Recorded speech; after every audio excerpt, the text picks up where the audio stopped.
Thank you for joining us for KIMT News 3 at 5. I'm Nick Kruzelnicki filling in for George Mallet.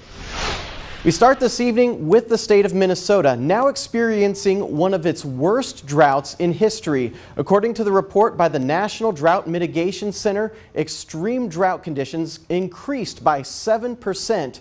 42% of the state is now affected by the drought. 7% of the state is in the exceptional drought category. That's in the Northwest region. The U.S. Drought Monitor says exceptional drought conditions are described as the widespread loss of crops and pasture losses and the shortage of water in reservoirs, streams, and wells. Now this summer, Iowa and Minnesota have seen extreme dry weather. These drought conditions are expected to only worsen. KIMT News 3's Alex Dieterer was there as both of our U.S. senators and the U.S. Secretary of Agriculture got an inside look at how the heat is impacting local lives. Alex. That's right, Nick. This morning, I checked in with local farmers and elected officials on how these dry conditions are affecting their livelihoods. Despite last weekend's rainfall and even a slight drizzle over Callister Farm this morning in Cannon Falls, the drought is still expected to get worse. U.S. Agriculture Secretary Tom Vilsack, Senators Amy Klobuchar and Tina Smith, and Congresswoman Angie Craig met with local Minnesota farmers and their families to hear firsthand how federal government programs can help alleviate what should be growing pains.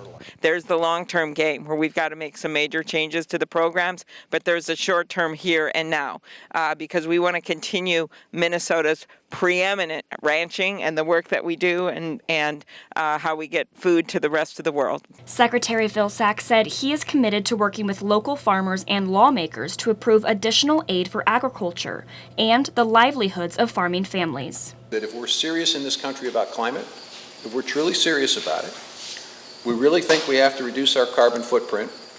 There is no better place in America to start that process than rural America. And no better people equipped to do it than American farmers and ranchers and producers. Chip Callister of Callister Farm said he wants to ensure his son will have the tools he needs to one day run the family farm. He considers himself one of the lucky farmers right now. I'm in a situation here where I have other resources to turn to. So for me, I'm not in a panic yet. I don't like the fact that's going to cost me a lot of money to feed my cattle this year. Chip said this cattle was born and raised on this farm. But what effects does the Minnesota drought have on this livestock?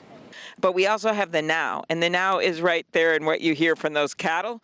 The brown hay that we see, the bales of hay that are up there, and you can see from Chip and hear from Chip about how we've seen a reduced amount of hay, and the hay that he gets isn't as good. And so we need to respond to that now. As a farmer himself, the visit to Callister Farm was a more personal visit for Secretary Vilsack. I often say that when you ask a farmer what he or she does, and they tell you they're a farmer, it tells you not only what they do, but who they are.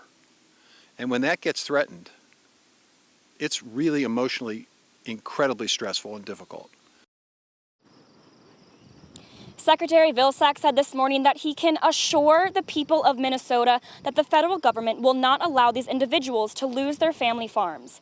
Live in Rochester, Alex Dieterer, KIMT News 3. Thank you, Alex. According to KIMT Storm Team 3, there is currently no rain in the forecast until around August 18th at the earliest, as the drought conditions continue to worsen across Iowa and Minnesota.